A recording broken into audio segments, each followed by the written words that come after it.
अरे वाह मम्मी, आप क्या लिख रही हैं? इस साल एक लेडी नॉवेलिस्ट ने नॉवेल राइटिंग कंपटीशन में फर्स्ट प्राइज जीता है, इसलिए मैंने फैसला किया है कि अगले साल होने वाले नॉवेल राइटिंग कंपटीशन में मैं भी हिस्सा लूंगी। लेकिन मम्मी, क्या आप सच में नॉवेल लिख सकती हैं? हाँ बिल्कुल। शायद तुम नहीं जानते कि अपने स्कूल के दिनों में मेरे लिखे ऐसे को हमेशा फुल मार्क्स मिलते थे, इसलिए मुझे लगता है कि मैं एक प्रोफेशनल राइटर बन सकती हूँ। क्या? अच्छा, तो मम्मी नॉवल लिख रही हैं। ठीक है, किस सब्जेक्ट पर लिख रही हैं? वो उसे सीक्रेट रखना चाहती हैं। मैं उसे जरूर पढ़ूंगा, पता नहीं वो किस बारे में होगा। मम्मी उसे लेकर बहुत एक्साइटेड है। कुछ धमाकेदार पढ़ने को मिलेगा। तो ठीक है, मुझे लगता है हम सबको मम्मी की मदद करनी चाहिए ताकि वो अपने नॉवल पर पूरा ध्यान दे सकें।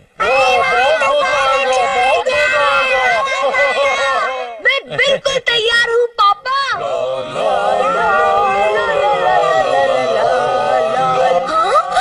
केनिची के पापा आप क्या कर रहे हैं? कुछ नहीं, बस ऐसे ही टाइम पास। ऐसे ही टाइम पास मतलब? मेरा मतलब है तुम घर के कामों पर अपना टाइम बर्बाद मत करो, क्योंकि आपका टाइम मत कीमती है। और आप खाना बनाने की चिंता छोड़ो और जाकर अपना नॉवेल लिखो।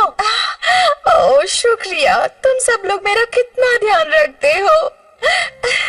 क्यों नहीं रखेंगे मम्मी, आप एक मशहूर नॉवेलिस्ट जो बनने वाली हैं। शुक्रिया शुक्रिया, मैं 100% कोशिश करूंगी। ठीक है?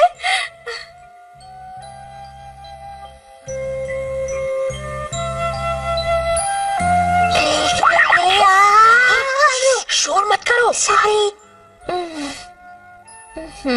मैं थक गई हूँ और कोशिश नहीं कर सकती। हाँ? मैं नहीं लिख सकती। मैं कुछ सोच नहीं पा रही हूँ। ओह क्या करूँ, मेरे दिमाग में कुछ नहीं आ रहा है। क्या हो गया? डिंग डिंग डिंग डिंग डिंग। ओह मैं क्या करूँ, कुछ समझ में नहीं आ रहा। मम्मी बहुत परेशान है। हाँ मैं जानता हूँ।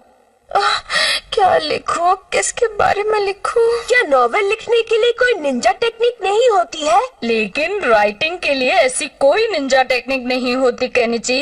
तो क्या तुम मम्मी की मदद नहीं करोगे? कुछ तो करो हथौड़ी। डिंग।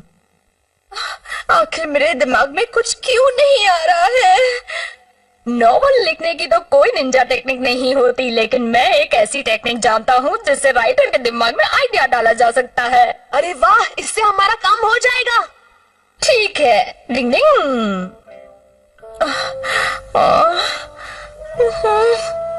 अब हथौड़ी तुम? मम्मी, नॉवल लिखने के लिए आप अपने दिमाग पर इतना जोर मत डालिए। जो आप पहले से ही जानती हैं उस बारे में भी तो लिख सकती हैं। अब मैं कुछ समझी नहीं। दिमाग में आइडिया डालने की निंजा टेक्निक। मम्मी अब आप राइटिंग की दुनिया में खोने जा रही हैं और मम्मी अब आपके दिमाग में आइडिया ही आइडिया होंगे। देखो आइडिया आने लगे हैं। अब आपका दिमाग आइडिया, शायद मुझे कुछ सोच रहा है।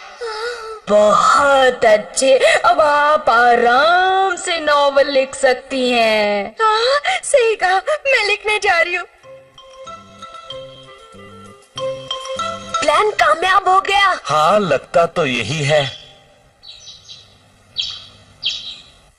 क्या लगता है मम्मी नॉवल लिख चुकी होंगी? हाँ कल रात भर उन्होंने नॉवल लिखी है पापा। मम्मी आ गई। हाँ हो गया। मम्मी क्या तुम्हारा नॉवल पूरा हो गया? क्या बात है मम्मी, मुझे यकीन है कि आपने अच्छा ही लिखा होगा। पता नहीं, लेकिन मैंने अपनी तरफ से पूरी कोशिश की है। क्यों ना तुम लोग इसे पढ़कर देखो और फिर मुझे बताओ। तब तक मैं तैयार होकर आती हूँ। लगता है मम्मी ने सचमुच कुछ कमाल का लिखा है। जरा पढ़कर तो सुनाओ केनिची। मित्सुबा फैमिली के सभी सदस्य बहुत हंसमुख और दिलचस्प हैं। मैं अपनी कहानी की शुरुआत केनिची के पापा से करती हूँ। वो सच में एक बहुत अच्छे इंसान है। कुछ दिन पहले वो एक पोस्ट बॉक्स से टकरा गए। आपको यकीन नहीं होगा, लेकिन उन्होंने उस टिन के डिब्बे से माफी मांगी। ये तो कुछ ज्यादा ही हो गया। मम्मी को ये सब नहीं लिखना चाहिए था। लेकिन ये तो सच है पापा, तो छिपाने की क्या जरूरत है? हाँ पापा, हथौड़ी ठीक कह रहा है। देखते हैं आगे क्या लिखा है। मेरा बेटा केनिची सुबह देर से उठता है और फिर भागता हुआ स्कूल जाता है। अपनी क्लासमेट युमिको को बहुत पसंद करता है। अगर उन दोनों ने शादी कर ली तो उनका घर बच्चों से भर जाएगा। बाप रे, अगर किसी ने इसे पढ़ लिया तो वो मेरे बारे में क्या सोचेगा?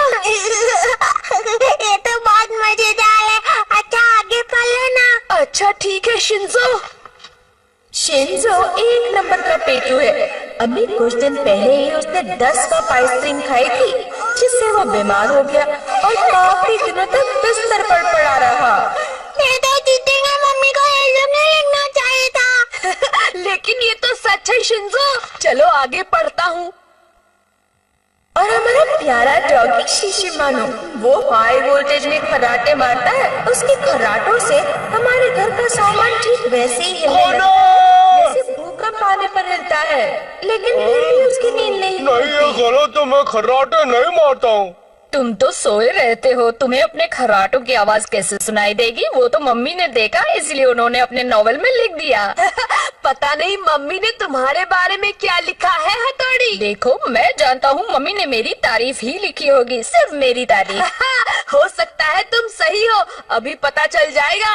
हथौड़ी सच में एक होशियार और अच्छा लड़का है, लेकिन बिस्तर पर सूसू करने की उसकी आदत से मैं बहुत परेशान रहती हूँ। ओह नो, ये सब लिखकर तो मम्मी ने मुझे और परेशानी में डाल दिया। अब क्या होगा? लेकिन ये सब तो तुम्हारी निंजा टेक्निक की वजह से है ना? डिंग डिंग, शायद निंजा टेक्निक का मुझ पर कुछ ज्यादा ही असर है, पर फिर भी मम्मी ने ऐसा क्यों किया? अगर ये नॉवल छप गया तो हम सब मुश्किल में पड़ जाएंगे, पता नहीं क्या होगा। तो फिर हम क्या करें पापा? डिंग डिंग डिंग डिंग डिंग डिंग। तो कैसी लगी मेरी नॉवेल? वो असल में मैंने सोचा था कि क्या सोचा था तुमने?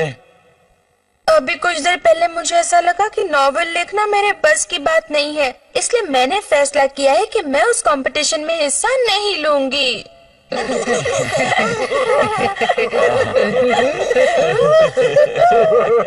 बच गए। कोई बात नहीं, ऐसा होता रहता है। हाँ मम्मी, आप सच में बहुत टैलेंटेड हैं। शायद तुम ठीक कह रहे हो, धीरे धीरे मैं लिखना सीख जाऊंगी।